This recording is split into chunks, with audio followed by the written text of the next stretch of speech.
Hello friends, कैसे हैं आप सब। आई होप कि आप लोग बहुत अच्छे होंगे। स्वागत है आपका इस प्लेटफॉर्म में। तो आज का जो सेशन है वो सीटेट प्रीवियस ईयर क्वेश्चंस का सेशन है, पेडागोजी का। ठीक है, पिछले सेशन में मैंने 11, 12 और 13 यानी 2011, 2012 और 2013 का क्वेश्चन दिया था। ठीक है, तो आज जो सेशन चलेगा आज का है 2014 और 2015 का क्वेश्चन, और ये सीटेट एग्ज़ाम में पूछे गए प्रश्न हैं। और ये प्रश्न आपको बहुत मतलब हेल्प देगा आपके सीटेट एग्ज़ाम में पेडागोजी के लिए। तो इस सेशन को आप पूरी देखिएगा फ्रेंड्स, अच्छे से देखिएगा। ठीक है, स्किप मत कीजिएगा प्लीज़, आपसे ये नम्र निवेदन है। और चैनल अच्छा लगे तो ज़रूर सब्सक्राइब कीजिए, शेयर कीजिए, कमेंट कीजिए। ठीक है, तो आज का सेशन हम स्टार्ट करते हैं क्वेश्चन नंबर 1। और ये जो क्वेश्चन है ये 2014 का क्वेश्चन है। ठीक है, तो पहला क्वेश्चन यहाँ पूछा जा रहा है कि पियाजे के विकासात्मक सिद्धांत के परिप्रेक्ष्य में निम्नलिखित में से कौन सा आरेख विकास को समुचित रूप से स्पष्ट करता है। यहाँ पे पूछा जा रहा है कि यहाँ पे जो 4 ऑप्शन दिए गए हैं कि जो आरेख दिया गया है, इस आरेख के अनुसार आपको बताना है कि ये विकास का जो सिद्धांत होता है किसको बता रहा है, जो मुख्य रूप से स्पष्ट कर रहा है। जैसे कि ए नंबर ऑप्शन में आप देख रहे होंगे, यहाँ पे आयु दिया है, बी में भी आयु दिया है, विकास दिया है, सी में भी आयु विकास दिया है, और डी में भी आयु और विकास दिया है। ठीक है, तो आप देख रहे होंगे कि जैसे जैसे हम जीन पियाजे, जैसे आप जीन पियाजे के बारे में पढ़े हैं, तो जीन पियाजे का कहना था कि जैसे जैसे बच्चे की उम्र बढ़ता है वैसे वैसे उसका जो अनुपात होता है ना बालक का, उसका विकास होता है। तो यहाँ आप देख रहे होंगे ऑप्शन नंबर ए में कि जैसे देखिए यहाँ पे रेशियो इसका है छोटा, फिर रेशियो बढ़ा, फिर रेशियो बढ़ा, फिर रेशियो बढ़ा। लेकिन यहाँ पे जो ऑप्शन नंबर बी देख रहे हैं, यहाँ पे रेशियो कर्व में चला जा रहा है, तो ये ऑप्शन गलत होगा। ये ऑप्शन, ये वाला जो सी नंबर ऑप्शन है ये भी क्या होगा, ये नहीं होगा। डी नंबर ऑप्शन ये स्ट्रेट जा रहा है, ये भी नहीं होगा। ठीक है, तो ऑप्शन नंबर ए जो होगा वो राइट आंसर होगा, क्योंकि ऑप्शन नंबर ए आपको ये बता रहा है कि बच्चे की आयु जैसे जैसे बढ़ती है उसका विकास होता है, मानसिक विकास होता है। तो ऑप्शन नंबर ए जो है वो राइट आंसर है। ठीक है, अगला प्रश्न है, एक अध्यापक या अध्यापिका ने पाया कि एक विद्यार्थी वर्ग बनाने में कठिनाई अनुभव कर रहा है। उसने अनुपात लगाया कि वह हीरे यानी डायमंड का चित्र बनाने में भी कठिनाई अनुभव करेगा। उसने निम्नलिखित में से किस सिद्धांत पर आधारित होकर यह अनुमान लगाया। पहला ऑप्शन है विकास एक व्यवस्थित क्रम में होने की प्रवृत्ति से संबंध है। विकास की प्रक्रिया एक उत्परिवर्तनीय प्रक्रिया है। विकास निरंतरीय होता रहता है। अलग अलग लोगों के लिए विकास की प्रक्रिया भी अलग अलग होती है। तो इसका सही आंसर होगा कि विकास एक व्यवस्थित क्रम में होने वाली प्रवृत्ति से संबंध रखता है। ठीक है, ऑप्शन नंबर ए जो होगा वो सही आंसर होगा। अगला प्रश्न है, मानवीय विकास में अनुमानसिकता एवं परिवेश की भूमिका के संदर्भ में निम्नलिखित में से कौन सा कथन समुचित है। तो यहाँ पे ऑप्शन नंबर ए है, परिवेश की भूमिका लगभग स्थिर सी रहती है जबकि अनुमानसिकता का प्रभाव परिवर्तित हो सकता है। ऑप्शन नंबर बी है, व्यवहारवाद के सिद्धांत प्राय मानवीय विकास में प्रवृत्ति की भूमिका पर आधारित है। सी नंबर ऑप्शन है, विकास के विभिन्न क्षेत्रों में अनुमानसिकता एवं परिवेश का सापेक्षिक प्रभाव परिवर्तनशील है। डी नंबर है, भारत सरकार की विवेकात्मक क्षतिपूर्तता संबंधी नीति मानवीय विकास में प्रकृति की भूमिका पर आधारित है। इसका सही आंसर होगा ऑप्शन नंबर सी, विकास के विभिन्न क्षेत्रों में अनुमानसिकता एवं परिवेश का सापेक्षिक प्रभाव परिवर्तनशील है। कैसे, जैसे कि मानवीय विकास में अनुमानसिकता जो होता है ना एवं परिवेश की भूमिका के संदर्भ में विकास के विभिन्न क्षेत्रों में अनुमानसिकता एवं परिवेश का सापेक्ष प्रभाव परिवर्तनशील होता है। अतः यह कथन जो होता है ये बिल्कुल सही कथन है। ठीक है, सी नंबर का आंसर सही है। समाजीकरण के संदर्भ में विद्यालयों के पास प्राय एक पच्छंद पाठ्य चर्चा विद्यमान रहती है जिसमें निहित है। ऑप्शन नंबर ए है, बलात्मक अधिगम, चिंतन और एवं समकक्षीय साथी एवं अध्यापक की अनुकृति द्वारा विशेष रूप से अपनाए जाने वाला व्यवहार। दूसरा है, अंतःक्रिया एवं सामग्री द्वारा विद्यालयों में प्रस्तुत किए जाने वाले सामाजिक भूमिकाओं से संबंध अनौपचारिक संकेत। तीसरा है, परिवारों के माध्यम से विद्यार्थियों का समझौता पूर्वक एवं प्रतिरोधात्मक समाजीकरण। और चौथा है, मूल्यों एवं अभिवृत्तियों का शिक्षण एवं आकलन। इसका सही आंसर जो होगा वो ऑप्शन नंबर बी सही आंसर होगा। अंतःक्रिया एवं सामग्री द्वारा विद्यालयों में प्रस्तुत किए जाने वाले सामाजिक भूमिकाओं के संदर्भ अनौपचारिक संकेत। जैसे कि सामाजिकरण के संदर्भ में विद्यालय के पास प्राय एक पंचतंत्र पाठ्य चर्चा विद्यमान रहती है, ये सही है, जो बच्चों की अंतःक्रिया एवं सामग्री द्वारा विद्यालय में प्रस्तुत किए जाने वाले सामाजिक भूमिकाओं पर आधारित रहती है। इसी माध्यम से क्या होता है ना, बच्चों का सामाजिकरण होता है। ठीक है, इसलिए ऑप्शन नंबर जो बी होगा वो सही आंसर होगा। अगला प्रश्न है, निम्नलिखित में से कौन सा निहितार्थ पियाजे के संज्ञानात्मक विकास के सिद्धांत से नहीं निकाला जा सकता? बच्चों के अधिगमनात्मक तत्परता के प्रति संवेदनशीलता, व्यक्तित्व भेदों की स्वीकृति, खोजपूर्ण अधिगम, शाब्दिक शिक्षण की आवश्यकता। तो 5 नंबर का जो ऑप्शन है, ऑप्शन देखते हुए यहाँ पे डी नंबर ऑप्शन सही लग रहा है, क्योंकि शाब्दिक शिक्षण की आवश्यकता। यहाँ पे जो पियाजे थे ना, पियाजे के संज्ञानात्मक विकास के सिद्धांत कि शाब्दिक शिक्षण की आवश्यकता के निहितार्थ को नहीं निकाला जा सकता है, क्योंकि पियाजे ने अपने सिद्धांत में कहीं भी शाब्दिक शिक्षण का जिक्र ही नहीं किया है, वहाँ पे कोई बल नहीं दिया है। पियाजे के सिद्धांत में इस बात पर विशेष बल दिया जाता है कि संज्ञानात्मक विकास मुख्यतः व्यक्ति की जन्मजात संरचना एवं प्रक्रियाओं के साथ अनुभव की अंतःक्रिया पर निर्भर करती है। इसीलिए यहाँ पे जो आंसर होगा वो शाब्दिक शिक्षण की आवश्यकता होगी। ठीक है, ऑप्शन नंबर डी जो होगा वो सही आंसर होगा। अगला प्रश्न है, निम्नलिखित में से कौन सा कोहलबर्ग के नैतिक विकास के चरणों का लक्षण है? कोहलबर्ग के नैतिक विकास का लक्षण, ठीक है, तो पहला है चरणों का परिवर्तनशील अनुक्रम, दूसरा है विभिन्न चरण अलग अलग प्रत्युत्तर है ना कि सामान्य प्रतिमान, तीसरा है सभी संस्कृतियों से समृद्ध चरणों की सार्वभौम श्रृंखला, डी नंबर में विभिन्न चरण एक गैर पदानुक्रम रूप में आने वाले की ओर बढ़ते हैं। इसका सही आंसर होगा कोहलबर्ग का नैतिक विकास का चरण में सी नंबर आंसर सही होगा, क्योंकि सभी संस्कृतियों से समृद्ध चरणों की सार्वभौम श्रृंखला होती है। क्योंकि यहाँ पे कोहलबर्ग के अनुसार नैतिक विकास का सार्वभौमिक गोचर है कि क्योंकि सामाजिक प्राणी बनने के लिए क्या किया जाता है, मान्य व्यवहार को आत्मसात करना पड़ता है। इसलिए संस्कृतियों से समृद्ध चरणों में सार्वभौम श्रृंखला क्या होगी, संस्कृति से समृद्ध होगी वो। ठीक है, तो ऑप्शन नंबर जो सी होगा वो कोहलबर्ग के नैतिक चरण के लक्षण है। अगला प्रश्न है, कक्षा में वास्तविक सांसारिक समस्याओं से समृद्ध जटिल परियोजनाओं पर कार्य करते हुए अध्यापक एवं छात्र एक दूसरे के अनुभव से परस्पर ग्रहण करते रहते हैं। क्या पारंपरिक, रचनात्मक, आध्यात्मिक केंद्रित या सामाजिक रचनात्मक? इसका सही आंसर होगा सामाजिक रचनात्मक। ठीक है, अगला प्रश्न है, प्रगतिशील शिक्षा के संदर्भ में समान शैक्षिक अवसर से अभिप्राय है कि सभी छात्र, यहाँ पूछ रहा है प्रगतिशील शिक्षा के संदर्भ में समान शैक्षिक अवसर से क्या अभिप्राय है कि सभी छात्र क्या हो, किसी भी जाति, पंथ, रंग, क्षेत्र एवं धर्म के होते हुए भी समान शिक्षा प्राप्त करें, समान शिक्षा पाने के बाद अपनी क्षमताओं को सिद्ध कर सके, बिना किसी भेद के समान पद्धतियों एवं सामग्री से शिक्षा प्राप्त करें, ऐसी शिक्षा पाएं जो उनके लिए अनुकूलतम हो तथा उनके भविष्य के कार्य में सहायक हो। इसका सही आंसर होगा ऑप्शन नंबर डी, क्योंकि ऐसी शिक्षा को पाना है उसके लिए वो अनुकूलन हो, ठीक है, अनुकूलतम हो, ठीक है, और उसके भविष्य के कार्य में सहायक हो, और वो जो सीख रहा है वो जो शिक्षा उसके भविष्य में वो शिक्षा काम आए। इसे ऑप्शन नंबर डी जो होगा वो सही होगा। अगला प्रश्न है, भाषा विकास के संदर्भ में निम्नलिखित में से कौन सा क्षेत्र पियाजे के द्वारा कम कर आंका गया? यानी भाषा विकास के संदर्भ में निम्नलिखित में से पियाजे के द्वारा कम कर आंका गया? अनुमानसिकता, सामाजिक अंतःक्रिया, अकेंद्रित भाषा, विद्यार्थी द्वारा संक्रियात्मक रचना। इसका सही आंसर होगा ऑप्शन नंबर बी, सामाजिक अंतःक्रिया। यहाँ पे आपको याद रखना है कि पियाजे के द्वारा कम कर आंका गया किसका? सामाजिक अंतःक्रिया का। अगला प्रश्न है, एक 11 वर्षीय बच्चे ने स्टैनफोर्ड बीने बुद्धि मापनी में 130 अंक लाए।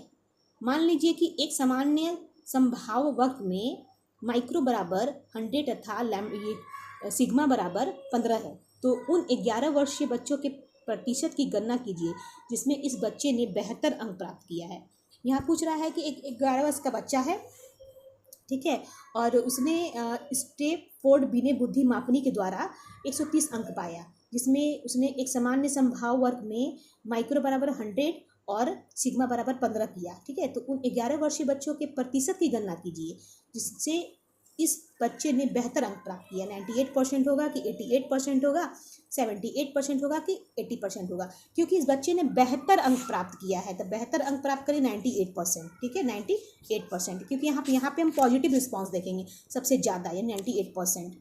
अगला प्रश्न है, निम्नलिखित में से कौन सा निरीक्षण हार्वर्ड गार्डनर के बहुविध बुद्धि सिद्धांत पर क्या है, सिद्धांत पर समर्थन करता है, सिद्धांत का समर्थन करता है। तो अगला इसका ऑप्शन देख लेते हैं हम लोग। मस्तिष्क के एक भाग में हुई क्षति केवल किसी एक विशिष्ट योग्यता को प्रभावित करती है, ना कि संपूर्ण को। बुद्धि विश्लेषणात्मक, सृजनात्मक एवं व्यवहारात्मक बुद्धियों की अंतःक्रिया है। विभिन्न बुद्धियां अपने स्वरूप में पदानुक्रमात्मक है। अनुदेशन के प्रारूप का निर्माण करते समय अध्यापकों को किसी एक विशिष्ट शैक्षिक नवाचार के सिद्धांत का अनुपालन करना चाहिए। इसका सही आंसर होगा ऑप्शन नंबर ए। मस्तिष्क के एक भाग में हुई क्षति केवल किसी एक विशिष्ट योग्यता को प्रभावित करती है, ना कि संपूर्ण को, ठीक है। अगला प्रश्न है, योग्यता एवं योग्यता समूहीकरण के परिप्रेक्ष्य में निम्नलिखित में से कौन सा कथन सत्य है। विद्यार्थी सम समूह से बेहतर सीखता है। अबाध एवं प्रभावी शिक्षण हेतु कथा को समरूपी होना चाहिए। छात्र अहिंसू होते हैं एवं भेदों को स्वीकार नहीं करते। विभिन्न योग्यता वाले समूह को ग्रहण करने के लिए अध्यापकों को बहुस्तरीय शिक्षा को अपनाना चाहिए। इसका सही आंसर होगा ऑप्शन नंबर डी। विभिन्न योग्यता वाले समूह को ग्रहण करने के लिए अध्यापकों को क्या करना चाहिए, बहुस्तरीय शिक्षा को अपनाना चाहिए। अगला प्रश्न है, निम्नलिखित में से कौन सा कथन सत्य है। रचनात्मक आकलन कभी कभी संकलात्मक हो सकता है। संकलात्मक आकलन से अभिप्राय है कि आकलन अधिगम का एक निरंतर एवं अभिन्न अंग है। रचनात्मक आकलन का मुख्य उद्देश्य है विद्यार्थियों की उपलब्धि का श्रेणीकरण। और चौथा है, रचनात्मक आकलन समय समय पर शिक्षार्थियों के विकास का सार प्रस्तुत करता है। इसका सही आंसर होगा ऑप्शन नंबर ए। रचनात्मक आकलन कभी कभी संकलात्मक हो सकता है, इसलिए यहाँ पे कथन ए जो है वह सही है। अगला प्रश्न है, एक अध्यापक अध्यापिका विद्यार्थियों को किसी विषय की अपनी अवबोधनात्मक को प्रतिबिंबित करते हुए संकलात्मक मानचित्र यानी कंसेप्ट मैप का निर्माण करने को कहती है या कहना है, तो वह क्या है। विद्यार्थियों की स्मृतियों को मंथर गति से जागृत कर रही है या रहा है। रचनात्मक आकलन कर रही है, रहा है। छात्रों की मुख्य बिंदुओं का सार लेखन की क्षमता का परीक्षण कर रही है, रहा है। छात्रों की उपलब्धि के मूल्यांकन हेतु शीर्षकों के विकास का प्रयास कर रही है। इसका ऑप्शन नंबर, यहाँ पे जो ऑप्शन को देखते हुए पता चल रहा है कि ऑप्शन नंबर जो बी है वो राइट आंसर है, क्योंकि रचनात्मक आकलन कर रही है। वो क्या कर रही है, रचनात्मक आकलन कर रही है। तो ऑप्शन नंबर बी जो होगा वो सही आंसर होगा। अगला प्रश्न है, निम्नलिखित में से कौन सा ब्लूम के पूर्ण संशोधित वर्गीकरण में मूल्यांकन इवैल्यूएशन के क्षेत्र को प्रदर्शित करता है। आंकड़ों का प्रयोग करते हुए ग्राफ अथवा चार्ट का निर्माण करना, एक समाधान की तार्किक सुसंगतता का परीक्षण करना, प्रदत्त आंकड़ों की प्रासंगिकता का मूल्यांकन करना, वस्तुओं के श्रेणीकरण हेतु एक नूतन पद्धति का निर्माण करना। इसका सही आंसर होगा ऑप्शन नंबर बी, एक समाधान की तार्किक सुसंगतता का परीक्षण करना, ठीक है। इसका सही आंसर होगा ऑप्शन नंबर बी।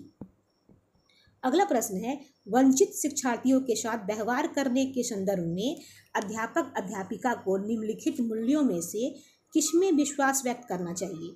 छात्रों की सफलता हेतु व्यक्तिगत उत्तरदायित्व पर, किस समुचित व्यवहार की उच्च अपेक्षाएं, विद्यार्थी से किसी प्रकार की मांग न होना, विद्यार्थियों द्वारा स्वीकृत हेतु आघात्मक एवं क्रोध का प्रयोग होना। इसका सही आंसर होगा ऑप्शन नंबर ए, छात्रों की सफलता हेतु व्यक्तिगत उत्तरदायित्व। ऑप्शन नंबर ए जो होगा वो सही आंसर होगा। अगला प्रश्न है, निम्नलिखित में से किस पद्धति का उपयोग करते हुए हकलाने की समस्या से निपटा जा सकता है। यहाँ पे है अनुश्रुत वाक, प्रवर्धित वाक, परिणामकारी वाक, लंबित वाक। तो 17 नंबर का जो ऑप्शन है वो बी नंबर सही होगा, यानी प्रवर्धित वाक, ठीक है। यहाँ पे पूछ रहा है कि हकलाने की समस्या से निपटा जा सकता है, तो यह प्रवर्धित वाक होगा, ठीक है। ऑप्शन नंबर बी जो होगा वो सही आंसर होगा। अगला प्रश्न है, सीखने में अशक्त बच्चों के संदर्भ में तत्काल संबद्धता प्रदान करना, सहयोग पर बल देना तथा गैर अधिगमनात्मक तकनीकी जैसे तत्काल सूचनात्मक, बुद्धिपूर्वक गवेषण तथा सामग्री प्रवर्धन का उत्तोलन निम्नलिखित में से किस प्रारूप से संबंध है? संगठित अधिगम से, कि हस्तक्षेपी अधिगम से, कि उपचारात्मक प्रत्युत्तर से, या अधिगम का सार्वभौमिक स्वरूप से? इसका सही आंसर जो होगा आपका ऑप्शन नंबर क्या होगा? यहाँ पे देखिए 18 नंबर का ये ऑप्शन से पता चल रहा है कि ऑप्शन नंबर ए जो है वो क्या होगा? सही होगा, यानी संगठित अधिगम। ठीक है, एम्बेडेड लर्निंग होगा यहाँ पे आंसर। अगला प्रश्न है, एक समावेशी कक्षा वह है जहाँ तब तक आकलन की पुनरावृत्ति होती रहती है जब तक प्रत्येक अधिगमकर्ता न्यूनतम श्रेणी प्राप्त न कर ले। विद्यार्थियों का भार कम करने के लिए अध्यापक केवल अनुमोदित पुस्तकों से ही पढ़ते हैं। समस्याओं का अधिकाधिक समाधान करने की संभावना की दृष्टि से बच्चों की सक्रिय भागीदारी रहती है। अध्यापक प्रत्येक अधिगमकर्ता के लिए वैविध्यपूर्ण एवं सार्थक अधिगमात्मक अनुभव हेतु परिवेश का निर्माण करते हैं। तो इसका सही आंसर होगा ऑप्शन नंबर डी। अध्यापक क्या करते हैं? अध्यापक प्रत्येक अधिगमकर्ता के लिए वैविध्यपूर्ण एवं सार्थक अधिगमात्मक अनुभव हेतु परिवेश का निर्माण करते हैं। यानी कि एक समावेशी कक्षा वह है जहां अध्यापक प्रत्येक अधिगमकर्ता के लिए क्या होता है? वैविध्यपूर्ण एवं सार्थक अधिगमात्मक परिवेश का निर्माण करता है। यही एक समावेशी कक्षा का परिवेश होता है। अगला प्रश्न है, निम्नलिखित में से कौन सा प्रदत्त कार्य प्रतिभाशाली विद्यार्थियों के लिए उपयुक्त है? असाइनमेंट, अन्य विद्यार्थियों की तुलना में समान प्रकार के परंतु अपेक्षाकृत अधिक अभ्यास। उसने अपने समवयस्की साथियों को अनुशिक्षण देने के लिए कहना ताकि उसकी शक्तियों को दिशा मिल सके तथा वह व्यस्त रह सके। विभिन्न विषयों को ध्यान में रखते हुए विज्ञान की एक नई आदर्शवक्त पुस्तक का निर्माण करना। संपूर्ण कक्षा की अपेक्षा उसे अपनी पाठ्य पुस्तक को शीघ्र समाप्त करने देना। इसका सही आंसर होगा ऑप्शन नंबर सी। विभिन्न विषयों को ध्यान में रखते हुए विज्ञान की एक नई आदर्शतमक पुस्तक का निर्माण करना, क्योंकि यहाँ पे पूछ रहा है प्रतिभाशाली व्यक्ति का क्या उपयुक्त है प्रदत्त कार्य के लिए। ठीक है, यानी असाइनमेंट के लिए। तो विभिन्न विषयों को ध्यान में रखते हुए काम करना है। ठीक है, तो ऑप्शन नंबर सी जो होगा वो सही आंसर होगा। अगला प्रश्न है, विद्यालय छोड़ने वाले विद्यार्थियों के नियंत्रण की दृष्टि से सरकारी संगठनों द्वारा संस्था के स्तर पर विभिन्न उपाय किए गए हैं। निम्नलिखित में से कौन सा कारण संस्थानिक स्तर से जुड़ा है जिसके कारण बच्चे विद्यालय छोड़ देते हैं? विद्यालय में श्यामपट्ट और शौचालय जैसी आधारभूत सेवाओं का अभाव होना, अध्यापकों का समुचित योग्यता वाला ना होना या उन्हें कम आय देना, बच्चों की भली भांति व्यवहार करने की आवश्यकता के प्रति अध्यापकों का संवेदनशील ना होना, जो बच्चे अनिवार्य पाठ्य चर्चा को स्वीकार कर पाते हैं उनके लिए विकलात्मक पाठ्य चर्चा का ना होना। इसका सही आंसर होगा ऑप्शन नंबर डी। जो बच्चे अनिवार्य पाठ्य चर्चा को स्वीकार नहीं कर पाते उनके लिए विकलात्मक पाठ्य चर्चा का ना होना। देखिए, जो बच्चे अनिवार्य पाठ्य चर्चा को स्वीकार नहीं कर पाते हैं तो उसके लिए पाठ्य चर्चा का कोई मतलब नहीं रहता है। इसीलिए यहाँ पूछ रहा है वैसे ही बच्चे वो स्कूल छोड़ के चले जाते हैं, संस्थान छोड़ के चले जाते हैं। अगला प्रश्न है,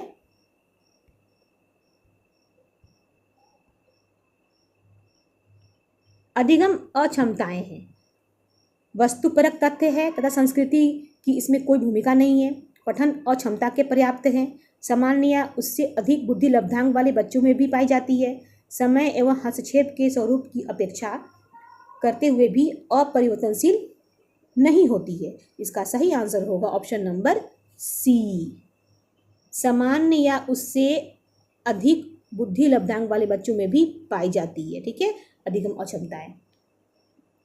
अगला प्रश्न है, समस्या समाधान प्राय उन विद्यालयों में सफल है जहां परिवर्तनशील या लचीली पाठ्य चर्चा है, कक्षाओं में छात्राओं का समूहीकरण उपलब्ध है, केवल उच्च स्तरीय शैक्षणिक उपलब्धि पर ही बल दिया जाता है, अध्यापक केंद्रित शिक्षा शास्त्र प्रभावी है। इसका सही आंसर होगा ए नंबर, यानी परिवर्तनशील या लचीली पाठ्य चर्चा है। ठीक है, अगला प्रश्न है, संज्ञानात्मक प्रशिक्षुता तथा शैक्षणिक संवाद अधिगम को एक सामाजिक गतिविधि के रूप में ग्रहण करते हैं, आज्ञानात्मक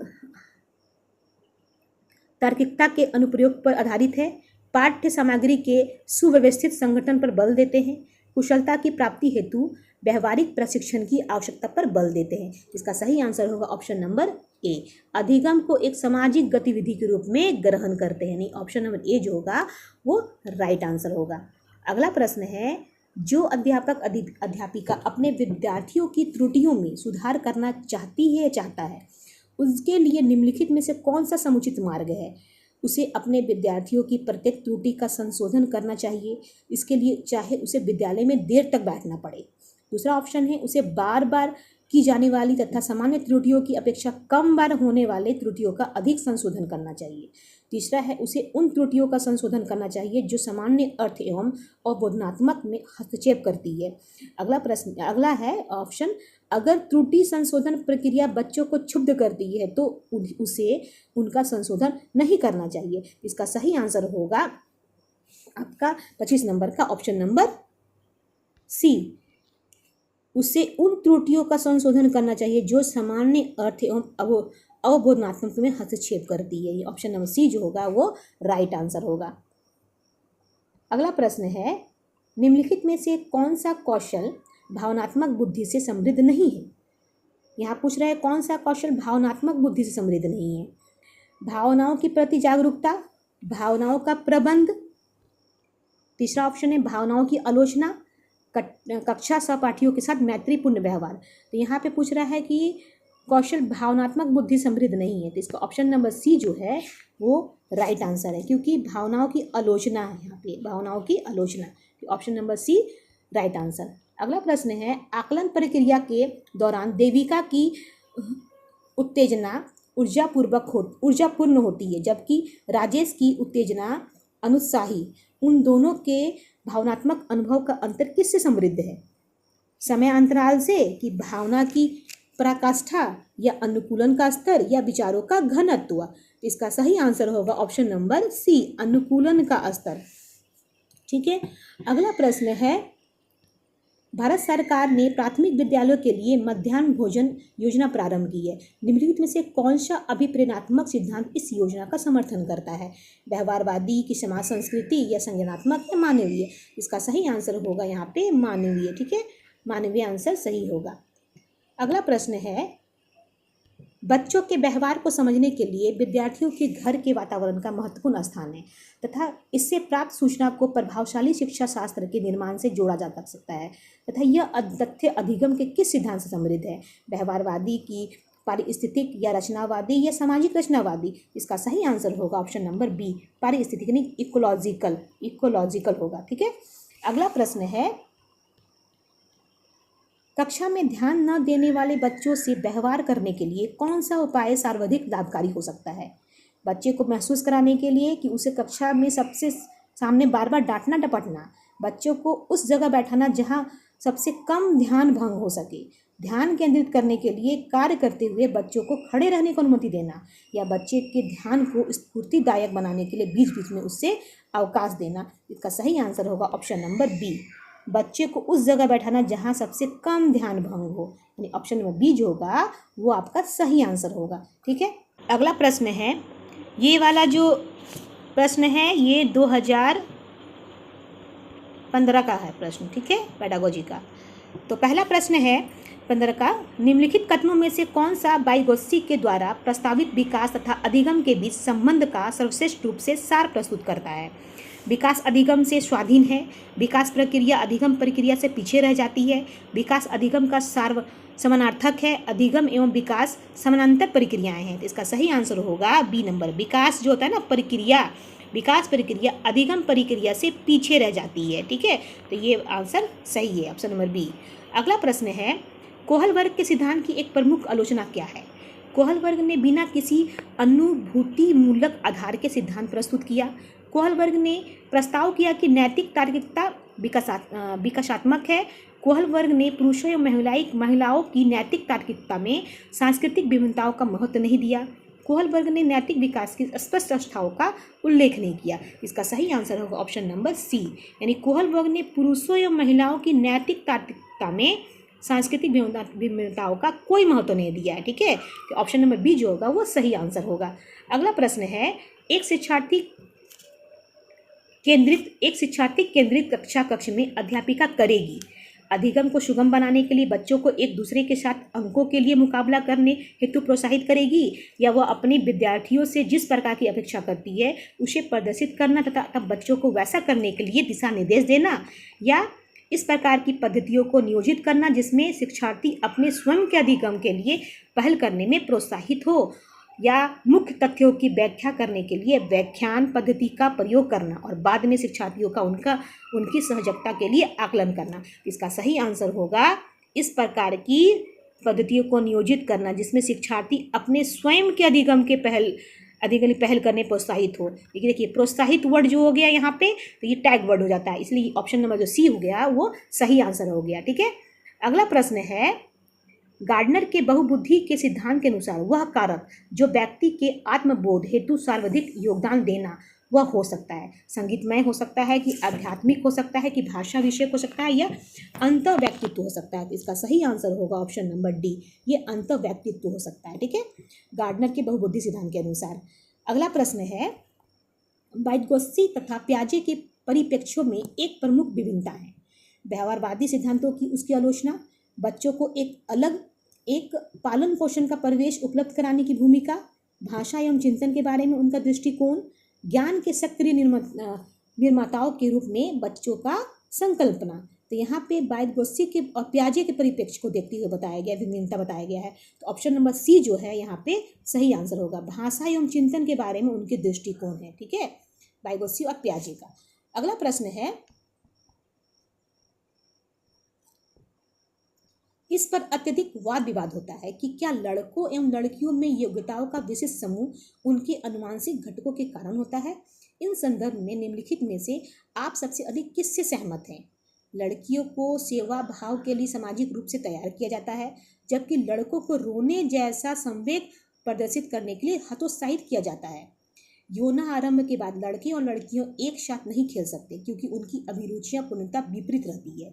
सभी लड़कियों में कला विषयों के लिए अंतर्निहित प्रतिभा होती है, जबकि लड़के आक्रामक खेलों से बेहतर प्रदर्शन के लिए अनुमानसिक रूप से तैयार होते हैं। लड़के स्वभाव वाले नहीं होते क्योंकि वे जन्म से ही इस प्रकार होते हैं। इसका सही आंसर जो होगा आपका 6 नंबर का ऑप्शन को देखते हुए यहाँ पे, क्योंकि यहाँ पे जेंडर भिन्नता के बारे में बताया जा रहा है।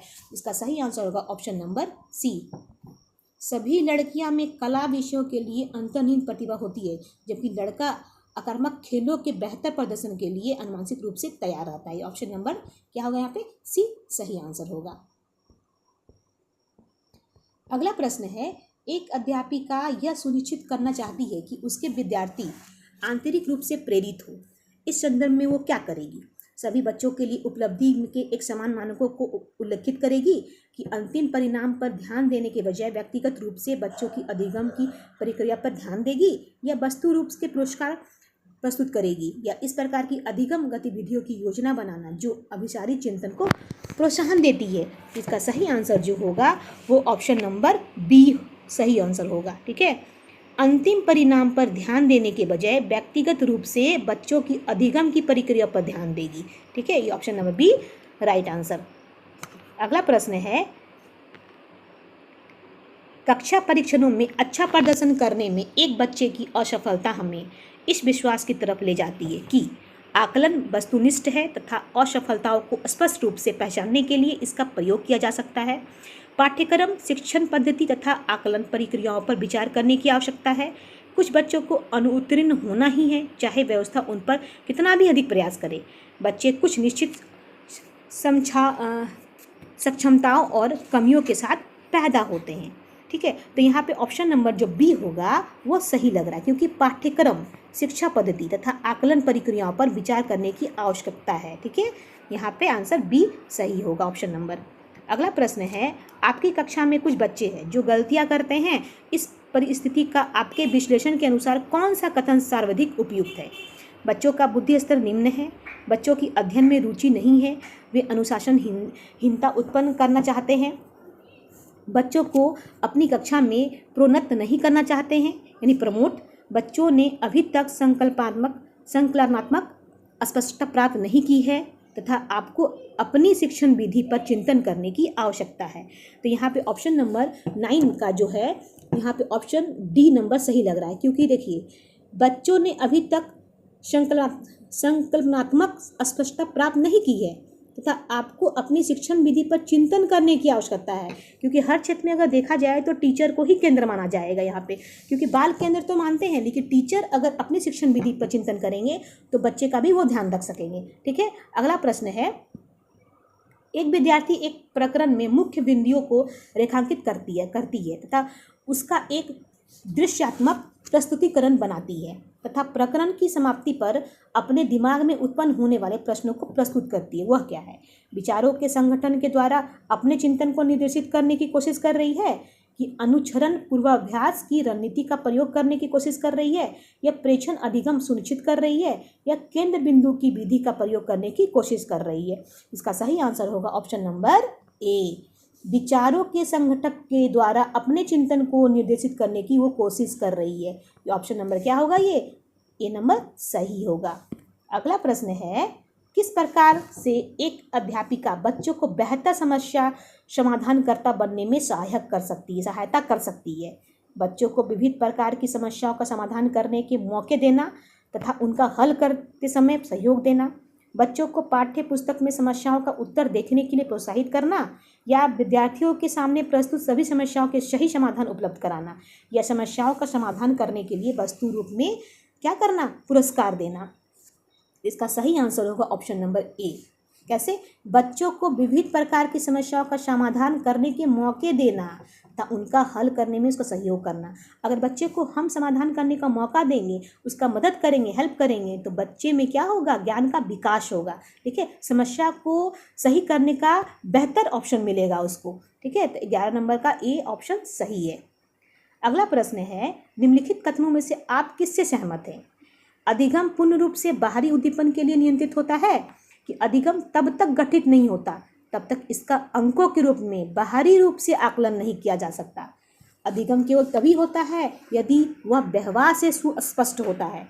अधिगम एक क्या है? सामाजिक सांस्कृतिक परिवेश में घटित होता है। इसका सही आंसर जो होगा ना, डी नंबर आंसर सही होगा, क्योंकि अधिगम क्या है? एक सामाजिक सांस्कृतिक परिवेश में घटित होता है। ठीक है, अगला प्रश्न है, इनमें से कौन सा बाल विकास का एक सिद्धांत है? विकास परिपक्व तथा अनुभव के बीच अन्योन्य क्रिया की वजह से घटित होता है। अनुभव विकास का एकमात्र निर्धारक है। विकास प्रबलन तथा दंड के द्वारा सुनिश्चित किया जाता है। विकास प्रत्येक बच्चे की गति की सही ढंग से अनुमान लगा सकता है। ठीक है, तो यहाँ 13 नंबर का जो ऑप्शन है वो ऑप्शन नंबर ए सही है, क्योंकि विकास परिपक्व तथा अनुभव के बीच अन्योन्य क्रिया की वजह से घटित होता है। ऑप्शन नंबर ए या राइट आंसर। अगला प्रश्न है, प्रकृति पालन पोषण वाद विवाद के संदर्भ में निम्नलिखित कथनों में कौन सा आपको उपयुक्त प्रतीत होता है? एक बच्चा एक खाली स्लेट के समान होता है जिसका चरित्र परिवेश के द्वारा किसी भी आकार में ढाला जा सकता है। परिवेश के द्वारा, ठीक है। एक बच्चे के व्यवहार का निर्धारण करने में परिवेशीय प्रभाव का बहुत कम महत्व होता है। वह प्राथमिक रूप से अनुवांशिक रूप से निर्धारित होता है। वंशानुक्रम तथा परिवेश अभिन्न रूप से एक दूसरे के गुथे हुए हैं, दोनों विकास को प्रभावित करता है। बच्चे अनुवांशिक रूप से उस तरफ प्रवृत्त होते हैं जिस तरफ होना चाहिए। इससे कोई फर्क नहीं पड़ता कि वे किस प्रकार के परिवेश में पल बढ़ रहे हैं। इसका सही आंसर होगा ऑप्शन नंबर सी। वंशानुक्रम का तथा परिवेश अभिन्न रूप से एक दूसरे पे गुथे हुए हैं, दोनों विकास को प्रभावित करते हैं। जैसे कि मान लीजिए जो इन्वायरमेंट होता है परिवेश और जो वंशानुक्रम होता है यानी हेरिडिटी जो होता है ना, वो एक दूसरे से गुथा हुआ है, ठीक है। और दोनों क्या करते हैं? विकास को प्रभावित करते हैं, ठीक है। तो इसका ऑप्शन नंबर सी जो होगा वो राइट आंसर होगा। अगला प्रश्न है, समाजीकरण एक प्रक्रिया है मूल्यों, विश्वासों तथा अपेक्षाओं को अर्जित करने की, घुलने मिलने तथा समायोजन की, एक समाज की संस्कृति की आलोचना करना सीखने की, या मित्रों के साथ सामाजिक बनने की। इसका सही आंसर होगा आपका ऑप्शन नंबर ए, मूल्यों, विश्वासों तथा अपेक्षाओं को अर्जित करने की समाजीकरण एक प्रक्रिया है, ठीक है। अगला प्रश्न है, पियाजे अनुमोदन करते हैं कि पूर्व संक्रियात्मक बच्चे याद रखने में असमर्थ होते हैं। निम्नलिखित कारकों में से किसको उन्होंने इस असमर्थता के लिए जिम्मेदार ठहराया है? परिकल्पित निगमनात्मक तार्किकता की अयोग्यता, व्यक्तिगत कल्पित कथा, विचार की अनुत्क्रमणीयता यानी पलट न सके, उच्च स्तर की अमूर्त तार्किकता की कमी। इसका सही आंसर होगा ऑप्शन नंबर सी, विचार की अनुत्क्रमणीयता। यानी कि पियाजे के अनुसार, यहाँ बताया गया पियाजे के अनुसार बच्चे पूर्व संज्ञानात्मक अवस्था में याद रखने में असमर्थ होते हैं, क्योंकि बच्चे विचारों को क्या करते हैं, इरिवर्सेबल रूप से सक्षम नहीं कर पाते, यानी कि वो सक्षम नहीं होते हैं। इसलिए बालक का जो मानसिक क्रम होता है ना, वो प्रारंभिक बिंदु से ही पुनः नहीं लौट पाता है, जिसके कारण जो पियाजे का अनुमोदन था कि बच्चे जो होते हैं ना, वो पूर्व संज्ञानात्मक अवस्था में ही याद रखने में असमर्थ होते हैं, यानी कि वो शुरू से ही किसी चीज़ को याद रखने में क्या होते हैं, असमर्थ होते हैं। इसलिए विचारों की यहाँ पे क्या होगा, विचारों की अनुत्क्रमणीयता यानी पलट ना सके। इसका आंसर ऑप्शन नंबर सी सही होगा। अगला प्रश्न है, पियाजे के सिद्धांत के अनुसार बच्चे निम्न में से किसके द्वारा सीखते हैं? सही प्रकार से ध्यान लगाकर जानकारी को याद करना, समाज के आर्थिक योग्य सदस्यों के द्वारा उपलब्ध कराए गए सहारे के आधार पर, या अनुकूलन की प्रक्रिया पर, या उपयुक्त पुरस्कार दिए जाने पर अपने व्यवहार में परिवर्तन करना। इसका सही आंसर जो होगा ऑप्शन नंबर सी, अनुकूलन की प्रक्रियाएं। ठीक है, अनुकूलन की प्रक्रियाएं। अगला प्रश्न है, वाइटगोत्स्की के अनुसार समीपस्थ विकास का क्षेत्र है। अध्यापिका द्वारा दिए गए सहयोग की सीमा निर्धारित करना, बच्चे के द्वारा स्वतंत्र रूप से किए जा सकने वाले तथा सहायता के साथ करने वाले कार्य के बीच अंतर, बच्चों को अपना सामर्थ्य प्राप्त करने के लिए उपलब्ध कराए गए सहयोग की मात्रा एवं प्रकृति, बच्ची अपने आप क्या कर सकती है जिसका आकलन नहीं किया जा सकता। इसका सही आंसर होगा ऑप्शन नंबर बी, बच्चे के द्वारा स्वतंत्र रूप से किए जा सकने वाले तथा सहायता के साथ करने वाले कार्य के बीच अंतर। सहायता टैग वर्ड है यहाँ पे। ठीक है, बी नंबर सही आंसर होगा। एक बहुसांस्कृतिक कक्ष में एक अध्यापिका सुनिश्चित करेगी कि आकलन में निम्नलिखित में से सम्मिलित हो। अपने आकलन उपकरण की विश्वसनीयता मतलब कि विश्वसनीयता तथा वैधता, अधिगम के न्यूनतम स्तरों के लिए अनुपालन करते हुए विद्यालय प्रशासन की अपेक्षाओं को पूरा करना, या आकलन उपकरण के मानकीकरण, अपने विद्यार्थियों को सामाजिक सांस्कृतिक पृष्ठभूमि से मतलब अवलोकन कराना। तो यहाँ पे एक सांस्कृतिक कक्षा कक्ष में जो सुनिश्चित करेगी वो क्या सम्मिलित होना चाहिए इसमें, तो ऑप्शन नंबर जो है डी सही आंसर है, अपने विद्यार्थियों को सामाजिक सांस्कृतिक पृष्ठभूमि में सम्मिलित करना। ठीक है, option number D is the right answer. एक उच्च प्राथमिक विद्यालय के संरचनात्मक कक्षा कक्ष में अपने स्वयं के आकलन में विद्यार्थियों की भूमिका में निम्नलिखित में क्या देखा जाएगा? एक विस्तृत दिशा निर्देश बनाना कि किस प्रकार से विद्यार्थियों की उपलब्धि तथा कक्षा में प्रतिष्ठा को अंकों के साथ सहसंबंध किया जाएगा। 7 विद्यार्थी अपने आकलन के एकमात्र निर्धारक होंगे। विद्यार्थी अध्यापक के साथ आकलन के लिए योजना बनाएंगे। शिक्षण अधिगम में आकलन की भूमिका को नकारना। तो इसका सही आंसर होगा 20 नंबर का ऑप्शन नंबर सी, यानी विद्यार्थी अध्यापक के साथ आकलन के लिए योजना बनाएंगे। ठीक है, ऑप्शन नंबर सी जो होगा वो राइट आंसर होगा। अगला प्रश्न है, समावेशी शिक्षा के पीछे मूलाधार यह है कि समाज में विभिन्नता है और विद्यालयों को इस विभिन्नता के प्रति संवेदनशील होने के लिए समावेशी होने की आवश्यकता है। हमें विशेष आवश्यकता वाले बच्चों के ऊपर दया करने की आवश्यकता है और सुविधाओं तक उनकी पहुंच होनी चाहिए।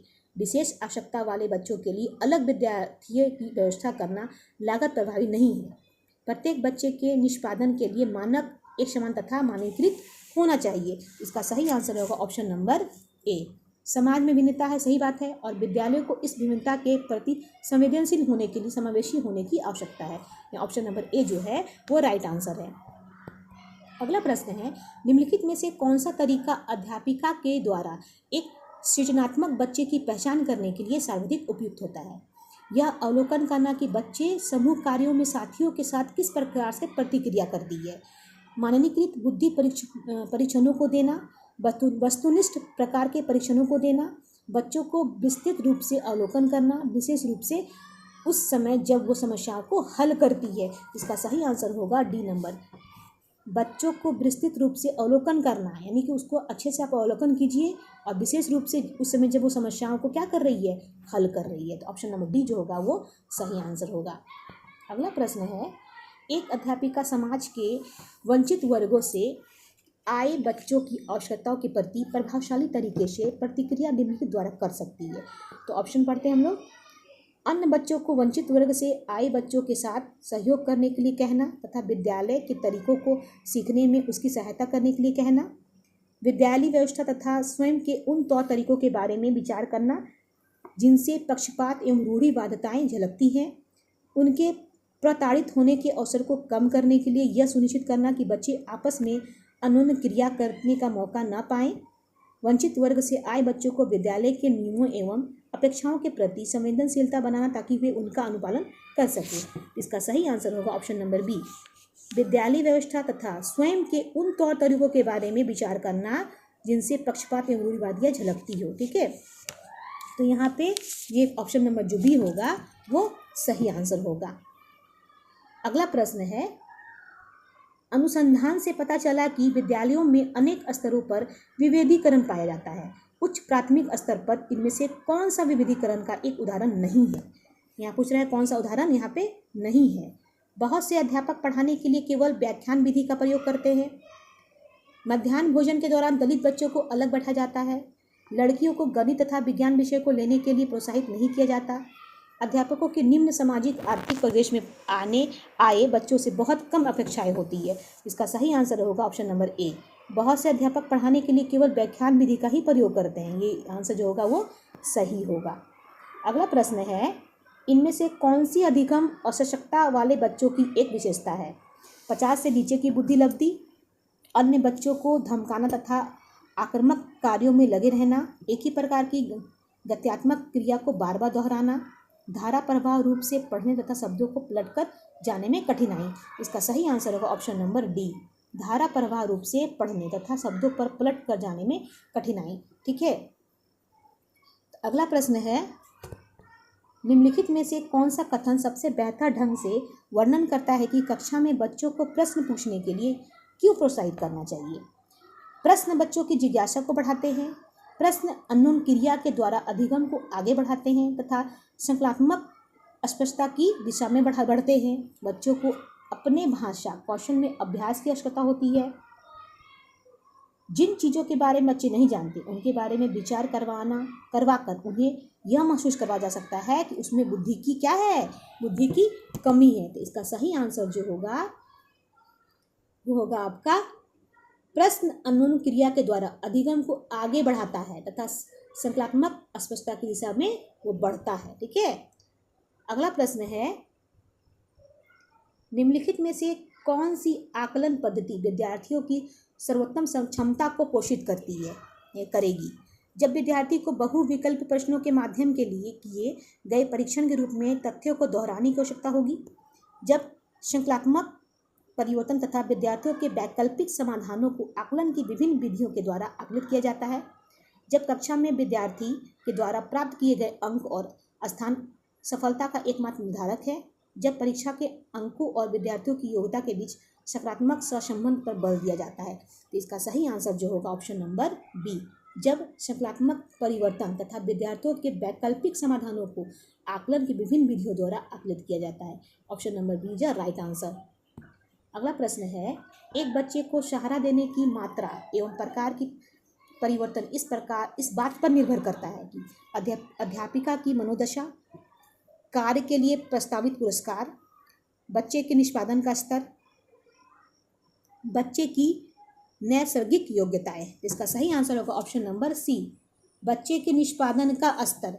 एक बच्चे को सहारा देने के लिए मात्रा एवं प्रकार में परिवर्तन इस बात पर निर्भर करता है कि बच्चे का निष्पादन स्तर कितना है, इसलिए यहाँ पर आंसर होगा बच्चे का निष्पादन स्तर। ठीक है, अगला प्रश्न है, उच्च प्राथमिक विद्यालयों की गणित अध्यापिका के रूप में आप विश्वास करती हैं कि विद्यार्थियों की गलतियां उनके चिंतन में अंतर्दृष्टियां उपलब्ध कराती है।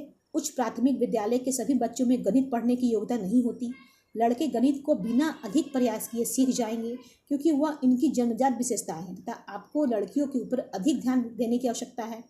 विद्यार्थियों को कार्यवर्धिक विधिक ज्ञान को जानने की आवश्यकता होती, चाहे वे संकल्पात्मक आधार नहीं समझते हो। इसका सही आंसर होगा ऑप्शन नंबर ए। विद्यार्थियों की गलतियां उनके चिंतन में अंतर्दृष्टि उपलब्ध कराती है। ये option number C is the right answer. Option number A जो होगा इसका राइट आंसर होगा। विद्यार्थियों की गलतियां उनके चिंतन में अंतर्दृष्टियां उपलब्ध कराती है। अगला प्रश्न है और लास्ट, इस कथनों से आप किससे सहमत है? इन जो ये कथन जो दिया गया है, ये पूछ रहा है आप किससे सहमत हैं? एक बच्चा अवतीर्ण होता है क्योंकि सरकार विद्यालयों में पर्याप्त प्रौद्योगिकीय संसाधन प्रदान नहीं कर सकती। एक बच्चे की असफलता के लिए वंशानुक्रम घटनाओं को प्रत्यक्ष रूप से जिम्मेदार ठहराया जा सकता है, जिससे उसने अपने माता पिता से अर्जित किया है। एक बच्चे की असफलता व्यवसाय तथा बच्चे के प्रति प्रतिक्रिया करने में उनकी असमर्थता का एक प्रतिबिंब है। इनमें से कोई नहीं। तो इसका सही आंसर होगा ऑप्शन नंबर सी। एक बच्चे की असफलता व्यवस्था तथा बच्चे की प्रति प्रतिक्रिया करने में इसकी असमर्थता का एक प्रतिबिंब है। कि एक बच्चा जो होता है ना, वो असफलता व्यवस्था तथा बच्चे के प्रति प्रतिक्रिया करने में असमर्थ महसूस करता है। इसीलिए यहाँ पे जो ऑप्शन नंबर सी है वो कथन बिल्कुल सही है। तो आज का सेशन यहीं पे समाप्त होता है स्टूडेंट। कृपया आप लोग वीडियो को जरूर देखिएगा। ये आपके सीटेट एग्ज़ाम और जेटेट एग्ज़ाम में बहुत ही ज़्यादा हेल्पफुल रहेगा।